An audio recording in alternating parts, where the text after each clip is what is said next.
So now, moving on, how to set up your charts to determine where to enter or exit a trade. Now this is where we really start to get into technical analysis. And for this, I actually want to go into our trading platform and construct a working chart from scratch and explain each indicator as we go. We're going to cover now how to set up your charts to determine where to enter and exit a trade. And this was going back to, we wanted to cover another one of the questions that we're going to cover is how to trade a market that appears to be overbought. So this will directly apply to that that dilemma also, which happens to be where the market is now, as I said. So looking at the Thinkorswim platform, as far as technical indicators go, it's always been my philosophy that it's very easy to have too many indicators. And I've always found too that those people that do like to put a lot of indicators on their charts, that if you put enough indicators up, you can pretty much make your charts tell you whatever it is you want to see. So going back to what I said earlier with the media input, if you get too much input, you're going to wind up forming opinions and beliefs, which means your objectivity is going to be tainted in that direction. So what I found is that people that have those strong beliefs, when they look at a chart, they don't see what's really there to be seen. They see what they want to see. And again, you can actually put enough indicators on your charts that something in there will confirm what you want to believe is the fact when it's not.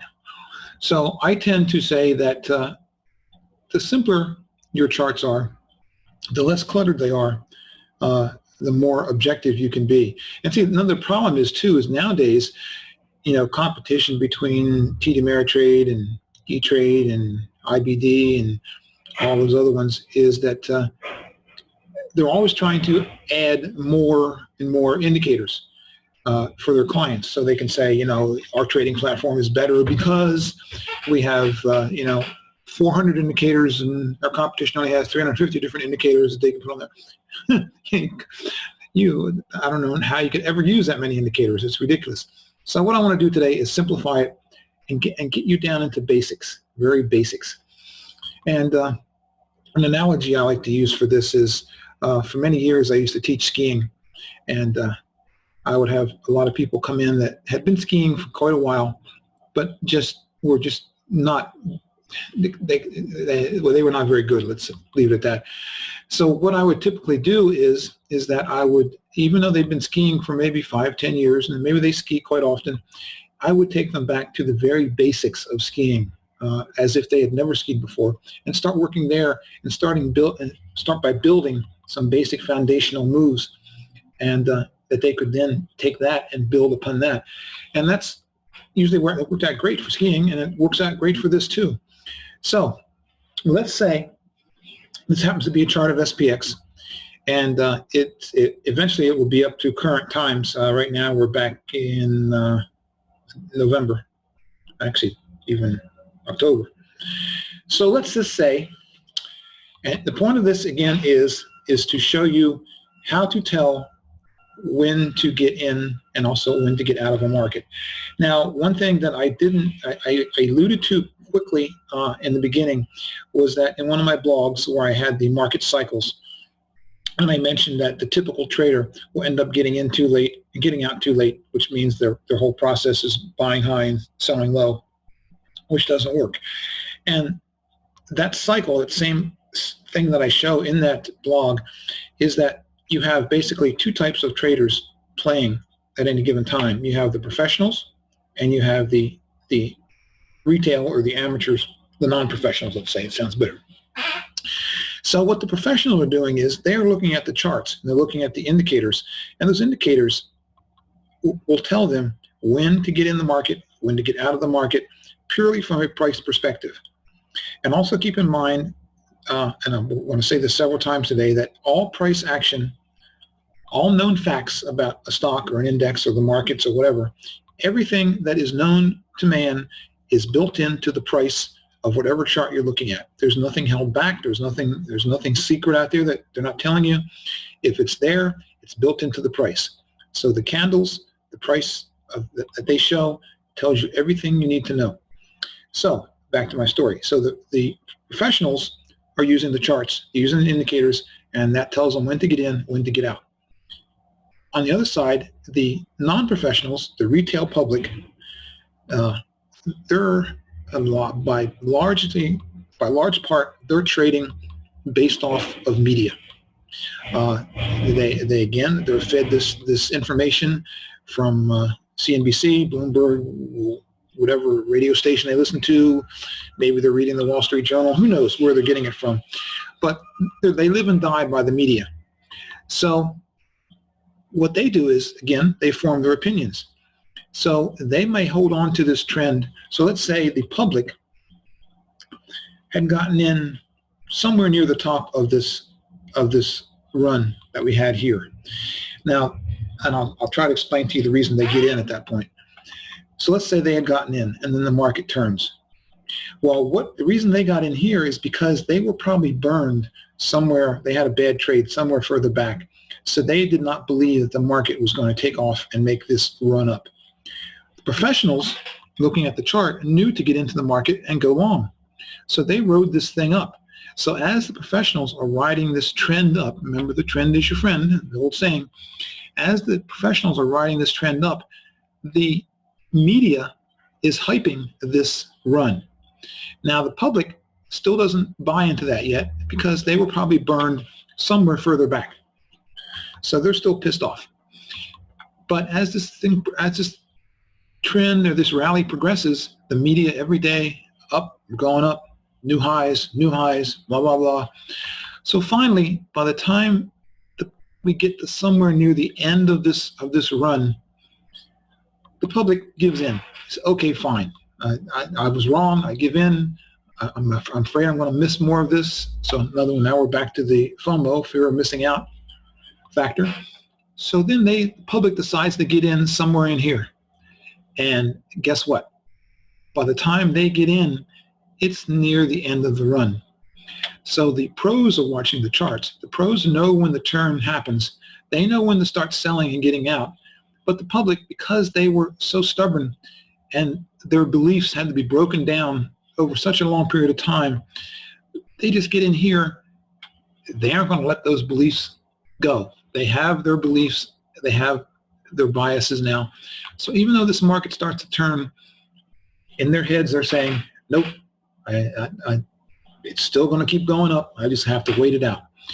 So the pros dump their shares here. The public got in here and they stay in and start riding it down. And the whole scenario plays out again as it probably played out back over here. They ride it down until they can't stand the pain anymore. They get out and they don't want to hear anything more about it. So the point being is that people that trade via the media, via the hype, usually end up getting in at the wrong end. And many times you'll notice that as a rally is progressing, which I feel it's happening right now, towards the end of a major rally, the momentum will pick up. All of a sudden we'll start getting bigger candles, we'll start getting more volume. And that is because near the end of every rally or every cycle, better word, that's when the public starts coming in droves. And you will see a big push and a big acceleration in the movement, in the trend, in whatever direction it's going. And that's usually because that's where the people that have been sitting on the sidelines, not believing it, tend to decide to get in. And again, that causes a massive surge in the market. And I feel that's happening now. I don't know it for sure, but I feel it. So that's one phenomenon that you'll see time and time again. So now let's start talking about technical indicators. So if I only could have one thing that I was allowed to look at on a chart, and by the way, I always use candles. I don't know what you guys look at on your charts, but I always use candles. Candles is the best thing to use, and we can actually do a whole course on that. But just know, instead of using the bar chart, that we can use, candles is really the only way to go. So just with that said. So anyway, back to my point I was making. If I could only look at one thing, that one thing would be swing points. So let me give you a brief history of swing points, and I'll draw where they are. This would be a swing point, a swing high right here. The definition of a swing point is that the candle for a swing high, that is, the definition for swing high is the candle to the left and the candle to the right. Both of those have to be lower than the one we're looking at. So we have it here, we have the swing high here, lower candle on the right, lower candle on the left. A swing low is exactly the opposite, like we have right here. Swing low here, the candle to the left is higher, and the candle to the right is higher. So you see they end up being peaks. Swing high, swing low. This would be another swing low because the candle to the left and to the right is higher. Swing high here because the candle to the left is lower and the candle to the right is lower. This would be a swing high, lower and lower. This would be one because lower and lower. This would be a swing low because that is higher and the one to the right is higher. So hopefully you're getting the idea. So looking at that, that would tell you that we're in an uptrend on this side. So the definition of an uptrend would be higher highs and higher lows. That's a definition of an uptrend. A definition of a downtrend would be lower swing low, lower swing high, lower swing low yet, lower swing high, lower swing low, lower swing high, and so on. So if I was only going to look at one indicator that would tell me what the market is going to do, when to get in, when to get out, my only choice would be swing points at this point. So let me put a study up here that I already have that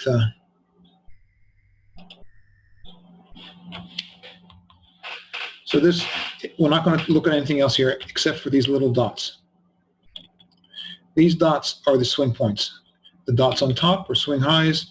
The dots on the bottom are swing lows. So if we were looking at this chart as it's moving up, you would see that swing high, come down and made a swing low here, higher than prior, came up here, this swing high was higher than that prior. So in other words, as we keep making higher highs and higher lows, everything is fine. You're in the trade. You're long. So now let's say, okay, so what happens as this market continues to move? So now we had a swing high. So the first thing we did, we have higher lows, still good, higher lows, still good. Now we make this swing high here, which is lower than the prior. That would be an early warning sign that something could be changing. Not necessarily, but it could be. So now we want to keep watching what approaches now. So now we get a higher high, so maybe this was false. Now we get this candle here. Now, even though it's not a swing point yet, the fact being that since we went this low on that candle, we know that the next swing point has to be at least that low or lower, which is lower than everything that we had back in here. So this movement in here was an early warning sign. This candle in itself is starting to confirm it. So even on this candle alone, I would think about getting out. I wouldn't yet, but I'd be ready to pull the button, hit the button, pull the trigger. Next candle down to here, I would be out at this point because I now know for sure that wherever the next swing point, the swing low is going to be, it's going to be drastically lower than what we have back here. Even this one, and not quite this yet, but we've taken out all these swing lows here on this candle. So this would be a confirmation for me to exit this trade. I wouldn't necessarily go short, but I would close my long position and I would be in cash. This is how the pros do it. The public is ignoring this. They aren't even looking at this because their belief is this trend is going to keep running. So again, think about as you look at this thing, equate this to what the market is doing right now. So right now, this market seems to keep going up and up and up and up and up and make new highs every day. So if you wanted to enter this, what appears to be overbought market, you could just enter the market. Then start watching swing points. Makes basically get in now and get in sync with the market. It's okay. So now we've seen this candle here. We've closed and gone to cash. Okay, so we show us a swing low here, which we have to see the next candle. So now we have a much lower low than where we were here. So our move to get out was good. And we have a swing high here, which was far lower than the prior swing high. So now we have lower lows and lower highs, definition of a downtrend. Well, happy we're out now? You should be, because we took our early warning sign right here. Look what came next. Public is now starting to feel sick to their stomach because they're still in this thing, and this candle was not a nice day. And if they weren't sick here, think of what they're feeling now. Whereas the pros are proud of themselves because they got out here. Now, some people like to be in the market all the time, professionally speaking. So they may have closed their long positions right in this area here, and consequently, because they like to be in all the time, they either want to be long or short. So they could have shorted the market at this point and been in for this entire move. Again, the candles told them when to do it. No interpretation, no outside influence, no additional research. Just pay attention to the price, to the candles, and to the swing points. Keep going. Kind of took a break there. Another break. Okay, so now we're starting to turn around. This swing high is still lower than the prior swing high, so nothing is going to change anything yet. We're still technically in a down market. Okay, now this swing low was higher than that one, but we have to pay attention. Are we going to exceed this swing high? Until that time, we're still okay. Still heading down. Okay, now the fact that this candle, its wick is all the way down here, we know that the next swing point will be lower than this. So we are still firmly in a downward trending market, and our short position should still be held if you went short. Look at that.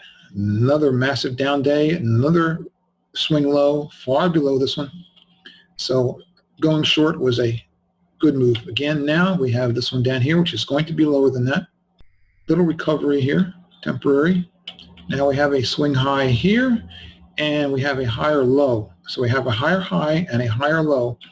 So this could very well and should be probably a clue to close your short position, which would have been fine with you because you have made quite a bit of profit through here. Okay, so now you see that was this candle here. Remember, I didn't know what was coming. This told me to close the short. And if you were, again, one of the people that want to be in the market all the time, you would have closed your short, you would have gone long, and you would be happy. Now we've made a higher high than here, which is higher than this one. So swing high, higher high yet. So now we have to wait for another swing point. So now we've made a lower one than here. Early warning sign. What I want to watch out for now is the next swing high, which is lower than that. So if you want gone short here, I would now close that short position. And if you one of those that are in all the time, go long again.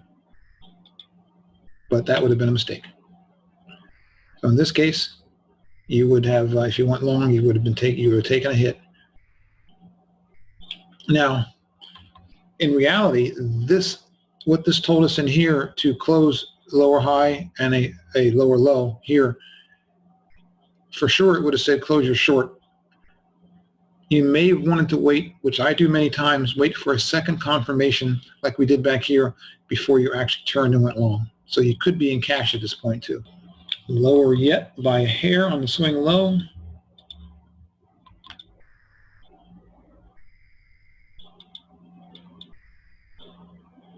So now we're not making any swing points yet, it's just going straight up. So the fact that we have exceeded price action of this point right here or right here, this would be an indication for me that it would be safe to go long again.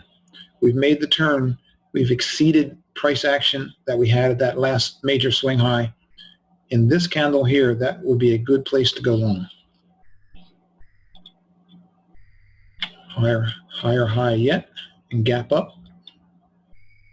Ooh. And that one, not so good if you've gone long. Nor with this one. Now we've made a low here.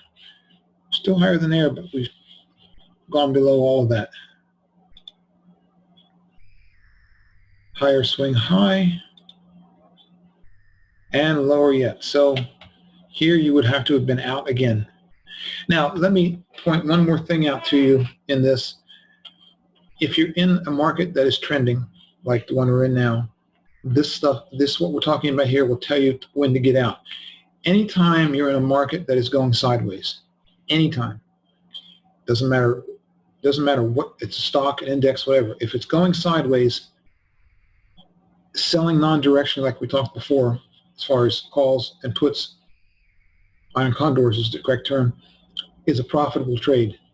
But as far as trying to trade directly, if you see that the market is going sideways, in other words, you could come in and draw a horizontal line across the top and a horizontal line across the bottom, kind of a channel.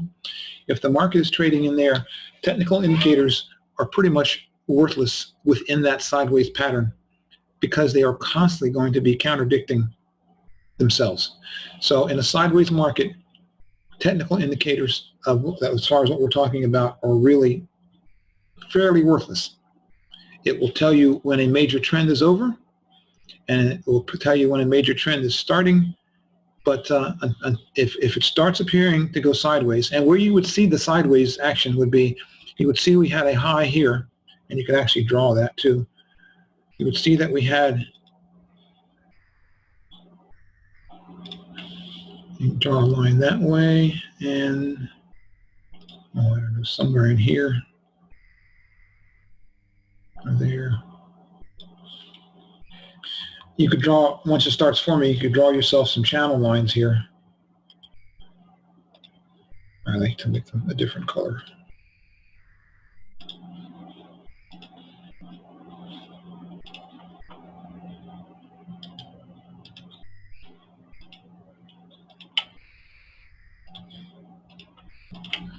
You can see this channel line, and so you would say, okay, I'm in a channel, so kind of ignore what's happening. Now you would be looking for it to break out of this channel. So let's keep going and see how we do with that added indicator. As you see, we made a turn, but we're still basically going sideways. Now we've broken out, so now this downtrend could be accelerating.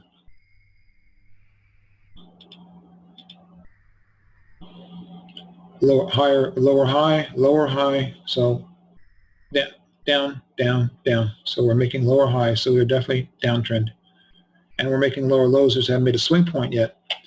So once we broke out of this channel right here, if you had drawn this in, and you could have had this at many different places, it could have been there, it could have been here, wherever you decide to put it. And what I do when I try to draw these channel lines is I try to draw a line that intersects the most price points. So the reason I had it here is that it hit here for this one, kind of close to there, the bottom of the candle there, bottom of price action here, and so on. So this candle here would have been one where I would actually have considered going short if I wasn't already, and then I would start paying attention to swing points again. Still down, still making money, Now I'd say, okay, we made a swing low here, and we had a big green candle. This could be a V-shaped recovery. So with a candle of this strength, and this, by the way, in candlestick charting terms, is called a decision candle because it's so big, and we closed at the high of the day on this candle. This would be a good reason to close this position, not go long yet necessarily, but let's close this position and see where it goes from there. Take our profits from this move. And as you see, we're heading up.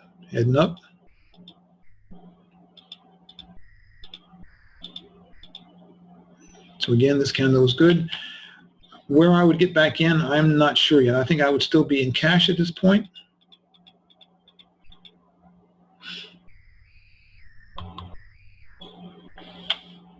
I would look for a major break somewhere. So I think I would be sitting, waiting it out,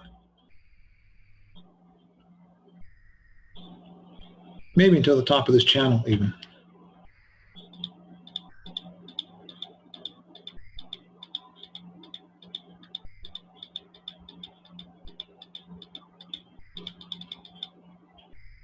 So as you see, it has moved up. We are to the top of the channel, and let's see if we bounce off of that channel.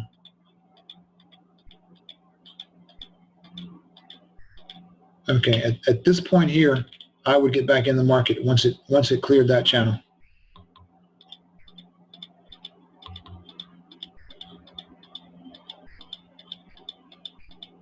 And I would still be long. And of course, we're still watching swing points and so on. So I would still be long on this trend.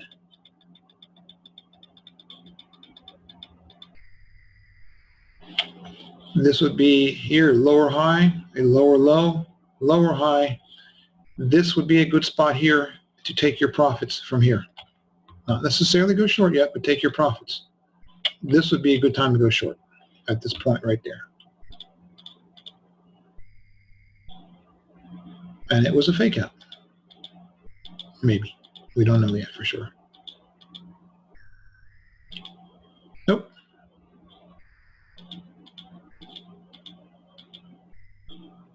Remember, we were in cash. We didn't get back in yet. I would look here now for this level right here, where we had two swing highs, pretty much the same area, and it was also ties in with resistance over here. Look for that, and that's probably, now I wish I would probably have gone short sometime during this day on that. I mean, I'm sorry, long, sometimes during that day on that candle. Higher high. We're going to make a higher high again at some point. And I would be long. Like I said, I would have gone long sometime in this candle.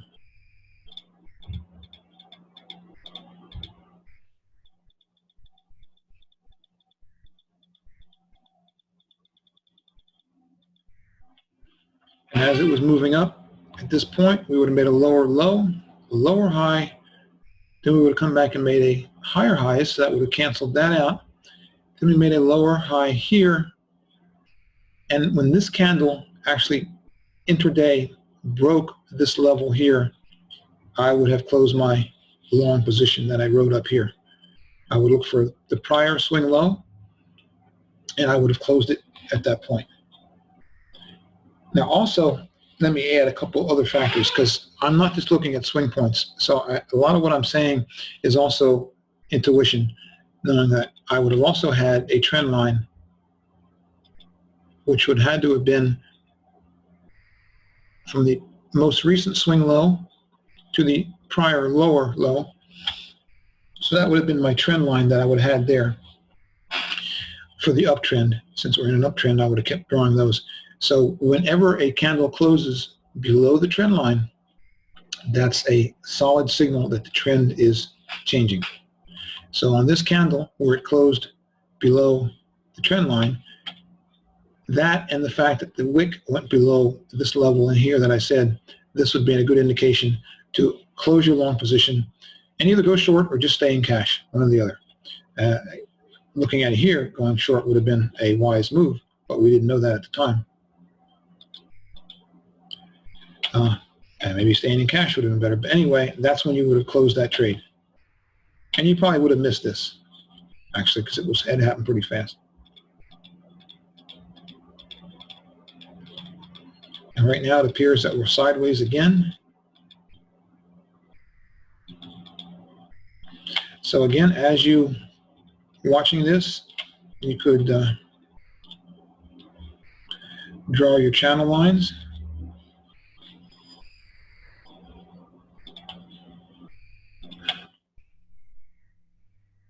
Where they can intersect with the most price action. I'm not going to change the color, just leave it that way. And then once we broke through above this level of what appeared to be resistance, just here, here, here, almost here, not quite, there, almost there. Once we broke through there, then that would, to me, would have been a clear sign to go long once again.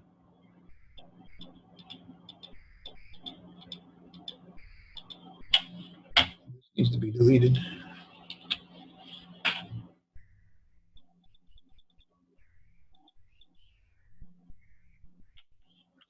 And once we hit the swing high here, then we had a swing high here, now we have a lower high. And once this candle showed that we were going to have a lower low than what the prior one was, once again, here you would say, okay, I made maybe a little bit here, maybe not, break even, but I would still have closed the trade. And then it would be up to you whether you want to go short or whether you want to go long.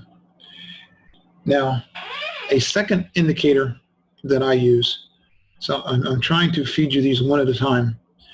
The second thing that I would be looking at, aside from swing points, so what you'll want to do is you want to use, again, like I said earlier, a few indicators, not a lot.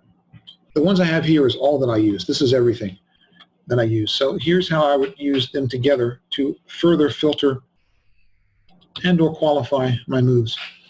So we start making lower highs. We see that we're going to make a lower low for sure. So this tells you, do you want to purely close the position and be in cash, or do you actually want to switch and go the other direction? So the way I bias those is that I have three moving averages. I have, we can see them here, the red is a 5-period moving average, the blue is a 15-period moving average, and the orange is a 55-period moving average. And down here we have the 200-day. But I'm just looking at the 3, the 5, the 15, and the 55. So anytime that the 5 and the 15, like in here, well, let's keep going a little bit further. I'll show you better over here, I think. What I'm really looking for is what the 5 and the 15 are telling me.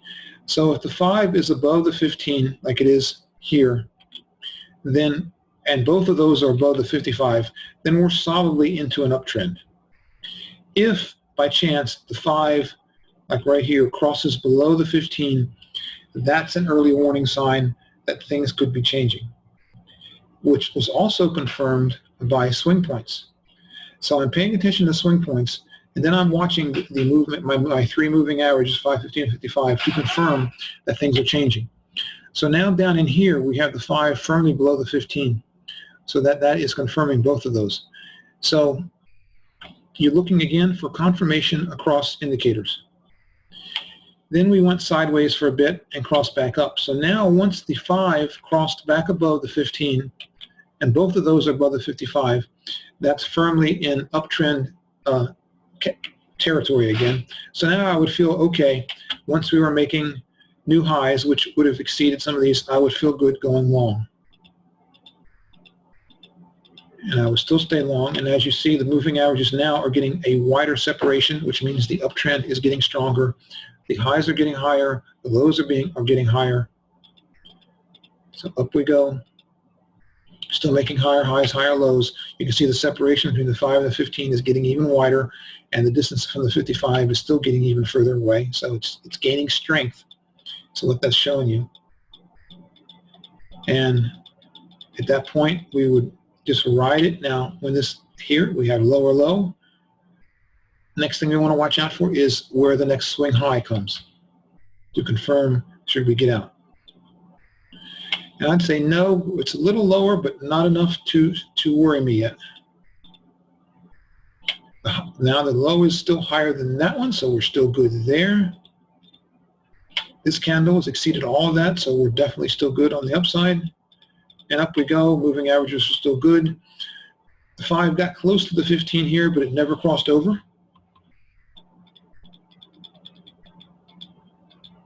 Still making higher highs, higher lows, until we get to last Friday. So, in a nutshell, I pay attention to swing points as my first clue to either close or reverse the position. At least let me qualify that before I go too far. I trade non-directionally, so this does not concern me as much. But if you're buying stocks, if you're trading in a directional manner, whereas you either go long or you go short, and the market needs to go in your direction for you to profit, then you'd be paying attention to the swing points. That would be your early warning sign that trends are running out of steam or changing direction, I would confirm that with the 3 moving averages that I use, the 5, 15, and 55. And between those 2 things, that will keep you safe, and that should keep any major trouble from happening. Now, another thing to look at, if you are trading directionally, anytime you trade directionally, you want to have a stop loss in place all the time. So what I like to use there's 2 ways you can do your stop loss. So let's say you went long over here, where I made the indication, where the 5 crossed above the 15, both are above the 55. So somewhere in here, you decided because of the moving averages that it was safe to get into this trend, this upward trend.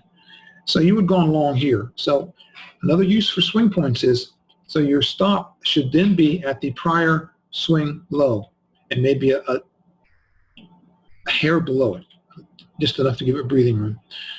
So in other words, if we got in, let's say we got in right about here, we could say to ourselves that this uptrend will stay intact unless we violate this prior swing low. So that's where you'd want your stop. That's one way to place your stop. Now, the next thing that this is what I use. Now, parabolic SAR. Parabolic SAR stands for, the SAR stands for stop and reverse. But basically, in a nutshell, what you can see is that in a downtrend, the parabolic SAR dots are on top of the candles, above the candles, and in an uptrend, they are below. So again, back to where we were. I said I would have gone long here because the 5 and the 15 and the 55 were in the proper configuration for an uptrend, and we had exceeded the prior swing high, higher low, higher high. Everything's fitting in place. Everything's confirming with each other. So I would have gotten in here. So where I would put my stop would be the SAR dot directly below the candle that I entered, which would have been right here. So I could hover my mouse over there and see that, looking to the right, that the stop loss price would have been 2866.94. Then, as each new candle forms each day, you're going to have a new dot take place. So I would move my stop the next day to the next one. The next day, I would move it to the next dot. The next day, I would move it to the next dot, and so on. And I would keep doing that all the way up until we get to this point here, to where if you'd had your stop at this particular place right here, then when the market made this little correction right here, your stop would have been hit, and you would be in cash. And there's nothing wrong with that, and that's part of it. It keeps you safe. So where I was getting to when I started to say this originally is that if you do this properly, you should never have yourself in a situation to where you could take a massive loss or a massive hit on the account. Because if you're using the SARs, you're going to be taken out any time that these stops get hit. And the premise of the SAR is that it assumes that the longer a trend runs, the more mature the trend gets, the more likely it is to run out of steam and correct. So you'll notice that the longer it goes, the further apart the dots get as far as price-wise, and the closer they get to the candles, because they know that the chances of it reversing are greater. So they want to be ready, and they want to be in place if it does. So you would got taken out here. Now, another thing, I know this is a lot to take in, but you're going to get a recording of this masterclass, so you can go back and listen to it as many times as you want.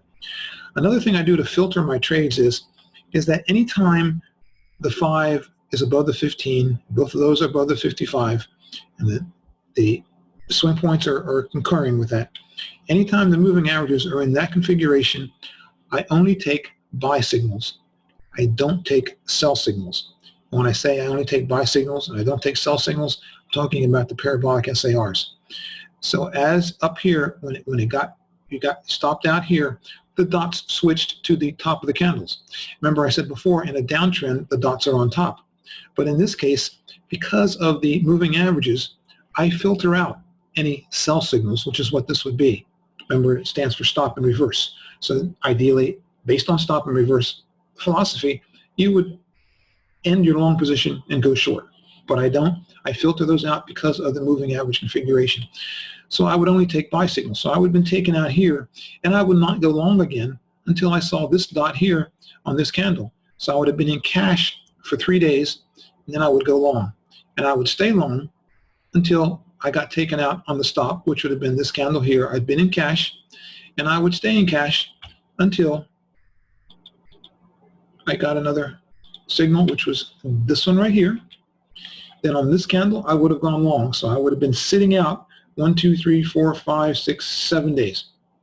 No big deal, because where we got taken out, we got right back in, and then on up we go. And as you see, we would have been in it for the run until we got taken out right here temporarily for 2 days. We would have been back in, but all this while, the 5 has been above the 15, both of those have been above the 55, so I'm filtering out any sell signals. And we'd still be long now, and we'd still be in the trade. So hopefully, if you're jotting down notes when we get to the end and you want to ask any questions, we'll have plenty of time to answer them. But to sum it up, you can get into a trend anytime you want. You want to set up your indicators on your charts as simply as possible, which is what I have. I'm only using, and also I have the 200-day only for the sake of reference, because in many cases when markets are moving, they tend, as you can see here, 200-day moving average tends to be pretty good support overall. So like we had a big decline here, even though we poked our head through it, we still didn't go too much below it. Here we come down as in a correction, but we keep bouncing off the 200-day. Here we came down, we didn't close below it. So the 200-day tends to act as major support in a correction or a downward move. But otherwise, what I was saying is you want to set your chart up as simply as possible. So in my case, I heavily use the 3 moving averages, the 5, the 15, and the 55, in conjunction with swing points, swing highs and swing lows, to basically get my signals for when to get in and when to get out. And also, I heavily depend on the parabolic SAR to tell me, if for no other reason, when to get out, because of using these dots as stop loss points. It will keep you safe and dry and secure and keep you out of trouble. So that's why I like using those. So between the 3 moving averages, parabolic SAR, and swing points, that's really all that you need. I do have the Bollinger Band on here purely as a reference point to just see where if we're exceeding it, whatever. Basically, that's a measure of volatility in the market, but I don't use that as entry and exit points at all. So I use my 3 moving averages, my swing points, and the parabolic SAR, and that's how I know when to be in and when to be out. And by paying attention to the configuration of the 3 moving averages, I know whether to filter out buy signals or sell signals. Lately, it's been filtering out sell signals. Buy signals has been the best thing to be in. So that, my friends, is what I use for technical analysis. Let's see, Jack, do you trade different time frames, and if so, what would they be? Yes and no, and we haven't gotten to that point yet in the presentation, in the masterclass. But let me clarify that question. Are you talking about time frames as far as candles go, or are you talking about time frames as far as hours on the clock go? No, I not on this. No, I trade daily candles only, because of the fact that I trade non-directionally, which means I put my positions on that are going to expire a week from when I put them on. So basically, I'm looking at a week-long trade. So because I trade in that time frame of basically 1 week, remember I said earlier I want a weekly cash flow. Because I trade weekly, I don't need to look at anything other than daily. Looking at something smaller doesn't do me any good, and going out to weekly candles would be actually too big. So daily candles work perfectly for me, but there is always a but to it. If I'm trading Forex, and if I'm trading Forex directly, then I tend to use 4-hour candles as opposed to daily candles. But I use also daily candles in Forex to get a bigger picture.